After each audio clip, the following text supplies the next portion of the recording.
ఉన్న బంగారాన్ని విడిపించి ఆ రోజు ఆన్లైన్ రేటుకే మేము కొంటాం. Sharma gold company. నమస్తే, వెల్కమ్ టు సుమన్ టీవీ. నేను మీ యామ్ని. ప్రస్తుతం మనతో ఉన్నారు ప్రముఖ ఆధ్యాత్మికవేత్త, ప్రముఖ జ్యోతిష వాస్తు పండితులు గుండపూడి శివ సుధీర్ శర్మ గారు ఉన్నారు. గురుగారితో మాట్లాడి మనకున్న సందేహాలను అడిగి తెలుసుకుందాం. నమస్కారం గురుగారు. శ్రీమాత్రే నమః. శ్రీ గురుభ్యో నమః.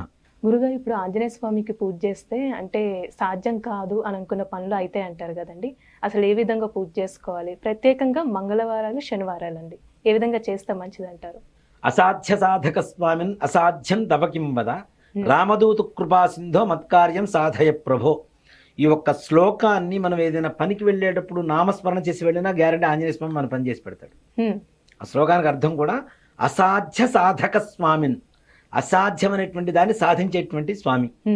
అసాధ్యం తవ కిం వద, అసాధ్యమైనటువంటి దాన్ని కింద పడి తొక్కేస్తాడంతే ఆయన. రామదూత కృపా సింధో, రామదూతవి నువ్వు, నాకు కృపను అనుగ్రహించు. మత్కార్యం సాధయ ప్రభో, నా కార్యాన్ని దిగ్విజయంగా పూర్తి చేయి. ఈ ఒక్క నామస్మరణ చాలా ఆంజనేయ స్వామి వారి దగ్గర. ఆయన శ్లోకాన్ని చదువుకొని బయటికి వెళ్తే చాలు, తప్పనిసరిగా సకల కార్య దిగ్విజయంగా పూర్తి అవుతుంది. అందులో ఆంజనేయ స్వామి వారికి ఏ విధంగా పూజ చేయాలి? మంగళవారం, శనివారం అంటే మనం అంతకుముందు కూడా చెప్పుకున్నాం. శనివారం స్వామివారి పుట్టినటువంటి వారం, మంగళవారం లంకలో సీతాదేవిని చూసినటువంటి వారం. అందుకనే మంగళవారానికి ఇంకో పేరు కూడా ఉంది సంస్కృతంలో, జయవారం.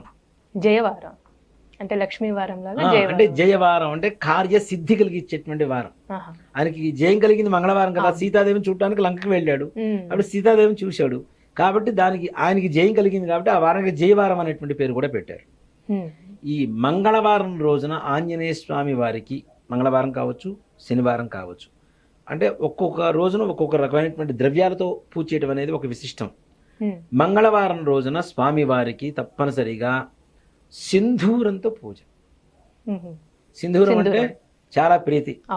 ఎందుకు అనేది మనం అంతకుముందు చెప్పుకున్నట్టున్నాం కదా. సింధూరం అంటే స్వామి వారికి చాలా చాలా ప్రీతికరంట. ఎందుకు అంటే సీతమ్మ వారు అంతా ఈ రావణ యుద్ధం అంతా అయిపోయిన తర్వాత సీతమ్మ వారు కూర్చొని ఉన్నారు. ఆవిడ బొట్టు పెట్టుకుంటూ ఉంది, ఇలా చూస్తూ ఉన్నారు. సింధూరాన్ని ఇక్కడ తిలకంలాగా ధరించింది. ఆయన విచిత్రంగా చూస్తున్నాడు. ఏం చూస్తున్నావు హనుమ అంటే, మీరు ఇక్కడ ఏదో పెట్టుకున్నారమ్మా, ఏదో రంగులో ఉంది, అది ఏమిటి? దాన్ని సింధూరం అంటారు. రాముడి క్షేమం కోసం ఈ సింధూరాన్ని నేను ధరిస్తున్నాను అని చెప్పింది. ఆంజనేయ స్వామి ఆలోచించాడు, సీతమ్మ వారు అక్కడ కాస్త పెట్టుకుంటేనే రాముల వారు అంత క్షేమంగా ఉంటే, నేను ఒళ్ళంతా పూసుకుంటే ఇంకా ఎంత క్షేమంగా ఉంటారు రాముల వారు అని చెప్పి సింధూరాన్ని ఒంటి నిండా పూసుకున్నారు. అంటే రామక్షేమం ఏదైతే కోరుకుంటుందో ఆ వస్తువు ఆయన తన ఒంటి నిండా పూసుకున్నాడు కాబట్టి సింధూరం అనేది ఆయనకి చాలా ప్రీతికరమైనటువంటి వస్తువు. సింధూరంతో ఆంజనేయ స్వామి వారి అష్టోత్తరం కావచ్చు, లేదు సింధూరంతో తమలపాకుల మీద శ్రీరామ శ్రీరామ అని చెప్పి రాసి ఒక మాలగా తయారు చేసి స్వామివారికి పఠానికి వేయవచ్చు.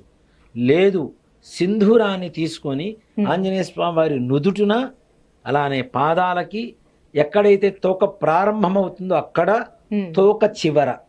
తోక చివర సువర్చలాదేవి ఉంటుంది. ఎవరంటే గంట ఉంటుంది కదా, చిన్న గంట ఉంటుంది చూడండి, ఆంజనేయ స్వామి వారి ప్రతి పఠంలో ఉంటుంది.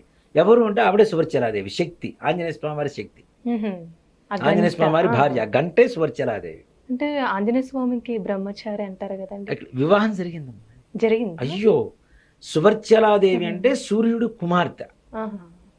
సూర్యుడు ఎదురుగా ఎవరన్నా నిల్చునేటువంటి శక్తి ఎవరికన్నా ఉందా? ఉండదు. కానీ ఒక ఆంజనేయ స్వామి వారికి ఉంది. ఆయన ఎదురుగా నిల్చొని ఆయన దగ్గర వేద విద్యలు మొత్తం నేర్చుకున్నాడు ఆంజనేయ స్వామి. సూర్యుడే ఆంజనేయ స్వామి వారి గురువు గారు. ఆయన దగ్గర వేద విద్యలన్నీ కూడా నేర్చుకున్నారు ఆయన. కాబట్టి ఆయన కుమార్తె ఉంది, సూర్యుడు కుమార్తె సువర్చల. సు అంటే మంచి, వర్చల అంటే వర్చస్సు. సూర్యుడు వర్చస్సు కలిగినటువంటి, అమితమైనటువంటి ఉష్ణం కలిగినటువంటి అమ్మవారు ఆవిడ. ఈ ఆంజనేయ స్వామి వారు స్వామివారి ఎదురుగా నిల్చుని విద్యలు నేర్చుకునేటువంటి శక్తి కలిగినటువంటి స్వామివారు. ఇక్కడ సూర్యుడి కుమార్తెకి వివాహం చేయాలి అంటే, కుమార్తెకి వివాహం చేయాల్సిన ధర్మం తండ్రికి ఉంటుంది కదా, చేయాలి. కాబట్టి ఎవరికి చేయాలి? ఎవరికి శక్తి లేదు చేసుకునేటువంటి శక్తి. సూర్యుడి కుమార్తెను పెళ్లి చేసుకునేంత శక్తి ఎవరికీ లేదు. అలాగే సువర్చలాదేవి కూడా బ్రహ్మచారి, ఆంజనేయ స్వామి వారు బ్రహ్మచారి. వీళ్ళిద్దరి బ్రహ్మచర్యం చెడకుండా ఉండాలంటే ఏం చేయాలి? వీళ్ళిద్దరికే వివాహం చేయాలి. అక్కడ సూర్యుడు కన్యాదాన ఫలితం దక్కాలి. అలాగే ఏదైనా ఇప్పుడు మనం దానం చేస్తాం, హోమం చేస్తాం, తప్పనిసరిగా భార్య పక్కన ఉండాలి. ఉండాలి. అవును. ఇప్పుడు మనకి రామాయణంలో కూడా చూడండి, సీతాదేవి అడవుల్లో ఉన్నదని చెప్పి బంగారు సీతను బంగారం పక్కన పెట్టుకుని హోమం సీతమ్మని యాగం చేశారు రాముల వారు, అవునా? కాబట్టి దానం చేయాలంటే ధర్మపత్ని సమేతుడై ఉండాలి. ఉమ్, భక్తుడికి అనుగ్రహాన్ని అనుగ్రహించాలి అంటే ఆంజనేయ స్వామి వారికి వివాహం అయి ఉండాలి. ఉమ్, కాబట్టి వీళ్ళిద్దరు బ్రహ్మచార్యం చెడిపోకూడదు, సూర్యుడు కన్యాదానం చేసిన ఫలితం దక్కాలి, అలాగే భక్తులను అనుగ్రహించడానికి పక్కన ధర్మపత్ని ఉండాలి. ఉమ్, వీటన్నిటికీ కారణం ఎవరు, ఏం చేయాలి అంటే ఒక ఆంజనేయ స్వామి వారికి సువర్చలాదేవి నుంచి వివాహం చేస్తే ఏ రకమైనటువంటి సమస్యలు ఉండవు, ఉమ్, అన్ని రకాల సమస్యలు తీరిపోతున్నాయి.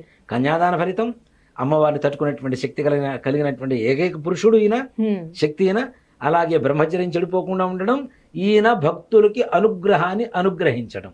వీటన్నిటికీ మార్గం ఏంటి అంటే సువర్చలాదేవినిచ్చి వివాహం చేయడం. ఉమ్, కాబట్టి సువర్చలాదేవిని కళ్యాణం వివాహం చేస్తారు. అనేది. ఆ సువర్చలాదేవి ఇక్కడ చూడండి, దీంట్లో కూడాను సువర్చలాదేవి పక్కన విగ్రహ రూపంలో లేదు, ఎక్కడ అవునండి. గంట రూపంలో ఉంది. ఉమ్, అలా ఎందుకంటే గంటలాగా అలా మారు. ఆయన వాలం కదా, మొత్తం ఆయన శక్తి అంతా ఎక్కడ ఉంటుంది?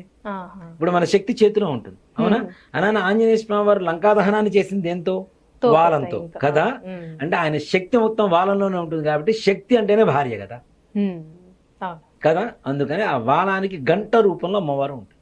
ఉహు, తోక కదిలినప్పుడల్లా గంట కదులుతుందా లేదా? కదులుతుంది. శక్తి మూమెంట్ ఉందా లేదా? ఉమ్, సో కాబట్టి అమ్మవారికి సువర్చలాదేవి అంటారు. ఆ గంట దగ్గర కూడాను తప్పనిసరిగా బొట్టు పెట్టి స్వామివారికి బడబాలన స్తోత్రం అని ఒకటి ఉంటుంది ఆంజనేయ స్వామి వారికి. ఉహు, అలాగే ఆంజనేయ స్వామి వారి చాలీసా, హనుమాన్ హనుమాన్ చాలీసా చాలీసా. 40 శ్లోకాలు ఉంటాయి. ఆ 40 శ్లోకాలు చదువుకోవడం కానీ, వీటి ద్వారా తొందరగా మనం అనుకునేటువంటి కార్యం కోసం ముందుగా ఈ ఆంజనేయ స్వామి వారి మంగళవారం ఈ విధంగా పూజ చేసిన, అలాగే శనివారం రోజున స్వామివారికి కేవలం తమలపాకులతో పూజ చేసి, ఉమ్, మనం వడలని చెప్పి తింటూ ఉంటాం, వడమాల కూడా ఇస్తారు కదండి. వడ మాల వేయొచ్చు, వడలు నైవేద్యం పెట్టవచ్చు, అలాగే అప్పాలు అని చెప్పి స్వీట్వి తయారు చేస్తుంటారు చిన్న చిన్న ఆంజనేయ స్వామి వారి గుళ్ళో, అవి కావచ్చు, పానకం వడపప్పు ఇవి కావచ్చు. స్వామివారికి తమలపాకులతో అష్టోత్తరం పూజ చేసి ఇవి కనుక నివేదన పెట్టి, లేదు వెన్నపూస, ఉమ్, మినప సున్ని, వీటిలో ఏవైనా సరే నివేదన పెట్టేసి స్వామివారి అనుగ్రహం కనుక కోరుకుంటే నిజంగా ఆంజనేయ స్వామి వారు ఎలా ఉంటారు? మనోజవం మారు తుతుల్య వేగం జితేంద్రియం బుద్ధివాదాం వరిష్టం, వాయుపుత్రుడు కదా ఆయన. ఉమ్, ఎట్లా అంటే మనస్సు కంటే వేగంగా ఉండేటువంటి శక్తి ఎవరంటే ఆంజనేయ స్వామి. మనోజవం మారుతూ తుల్య వేగం, మనస్సు కంటే ఇంకా వేగంగా ప్రయాణిస్తాట ఆంజనేయ స్వామి వారు. ఉమ్, అందుకని ఆంజనేయ స్వామి వారు సకల కార్య సిద్ధిని కూడా తొందరగా త్వరితగతిన, ఇప్పుడు చూడండి భూత ప్రేత పిశాచాలు పట్టిన వాళ్ళు కావచ్చు, వాళ్ళు కూడా ఆంజనేయ స్వామి ఆంజనేయ గుడికి రావాలంటే స్వామికి భయపడతారు, పూజిస్తారు. గ్యారంటీ. బలవంతాన వాళ్ళతో ప్రదక్షిణాలు చేస్తే ఆ పట్టిన గాలి ధూళి కూడా మొత్తం వెళ్ళిపోతాయి. ఉమ్, అలాగే పెళ్లి కావాలంటే మనం ఈ మల్లెపూలతో చేయొచ్చు. భర్త ఆరోగ్యం బాగుండాలంటే ప్రదక్షిణాలు చేసేటప్పుడు పసుగుమ్మలతో చేయొచ్చు. Hmm. అలాగే మనకి మన మనోవాంఛ నెరవేరాలి అనుకుంటే ఖర్జూర పండుతో చేయవచ్చు. అలాగే రావాల్సిన డబ్బులు రావాలి అనుకుంటే మారేడు దళంతో లెక్క పెట్టుకుని 108, 27, 54 ప్రదక్షిణాలు చేయడం ద్వారా అంతమంది కూడా చెప్పుకున్నాం మనం. కాబట్టి చేయడం ద్వారా తప్పనిసరిగా ఆంజనేయ స్వామి వారి అనుగ్రహం కలుగుతుంది. అసాధ్యమైనటువంటి కార్యాలు కూడా సుసాధ్యమవుతుందని చెప్పడంలో ఏమాత్రం కూడా సందేహం లేదు. చాలా చక్కగా తెలియజేశారండి. ధన్యవాదాలు. శ్రీమాత్రే నమః. శ్రీ గురుభ్యో నమః.